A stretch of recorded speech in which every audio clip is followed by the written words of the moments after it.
Halo semuanya, kembali di channel saya. Untuk kesempatan kali ini, saya akan menjelaskan tentang konsep leverage buyout atau biasa disebut LBO. Eh, Teman-teman semua, apakah pernah dengar istilah leverage buyout atau LBO? Untuk istilah ini sering muncul di dunia keuangan dan investasi, terutama saat perusahaan besar diakuisisi oleh investor dengan cara yang cukup unik. Di video kali ini kita akan bahas dengan sederhana apa itu leverage buyout, gimana cara kerjanya, dan apa aja resikonya. Ayo kita mulai. Oke, yang pertama-tama leverage buyout atau kita singkat sebagai LBO adalah proses membeli sebuah perusahaan dengan menggunakan sebagian besar dana adalah pinjaman. Kata leverage di sini artinya utang atau pinjaman, dan buyout berarti pengambil alihan.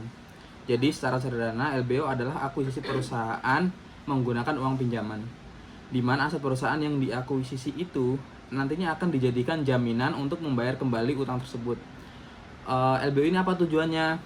Biasanya untuk mengambil alih perusahaan tanpa harus menyediakan modal besar di awal, namun tetap bisa mengendalikan perusahaan tersebut secara keseluruhan. Cara kerja LBO itu seperti apa sih? Sekarang kita lihat gimana mekanismenya. Langkah pertama, investor atau perusahaan investasi biasanya disebut private equity firm menentukan target perusahaan yang dianggap punya potensi laba yang tinggi. Langkah kedua, mereka mengajukan pinjaman besar ke bank atau lembaga keuangan, dan dana pinjaman ini digunakan untuk membeli mayoritas saham target perusahaan. Langkah ketiga yaitu setelah akuisisi berhasil, utang tadi dilunasi secara bertahap menggunakan keuntungan operasional perusahaan yang baru dibeli. Dengan kata lain, perusahaan yang diambil alih membantu melunasi utangnya sendiri.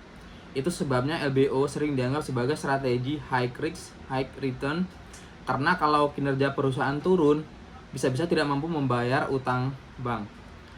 Kita ambil contoh sederhananya ya.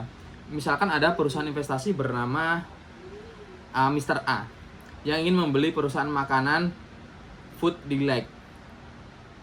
Nilai akuisisinya 1 triliun rupiah. Mr. A hanya mempunyai modal 200 miliar rupiah.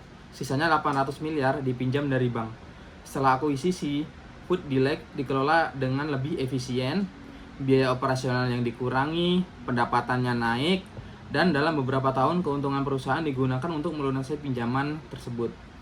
Kalau semua berjalan lancar, nilai perusahaan bisa meningkat menjadi 2 kali lipat dan investor bisa menjual kembali sahamnya dengan keuntungan yang besar. Namun, kalau perusahaan gagal menghasilkan laba, risikonya besar banget nih, karena tetap harus membayar cicilan utang kepada bank. Untuk kelebihan dan risikonya apa sih? Kelebihan LBO antara lain, investor bisa menguasai perusahaan dengan modal yang kecil, dan potensi keuntungan bisa sangat besar jika perusahaan berhasil berkembang. Tapi di sisi lain, risiko juga tinggi, karena beban utang yang besar bisa menekan arus kas perusahaan, dan kalau salah strategi bisa berujung kepada kebangkrutan. Untuk secara singkatnya, leverage buyout adalah strategi akuisisi dengan menggunakan pinjaman besar yang tujuannya untuk mendapatkan kendali atas perusahaan tanpa harus mengeluarkan banyak modal. Strategi ini populer di dunia investasi, tapi harus dijalankan dengan analisis yang matang dan manajemen risiko yang ketat. Untuk videonya sekian yang dapat saya sampaikan. Terima kasih yang sudah menonton, dan tunggu saya di video berikutnya.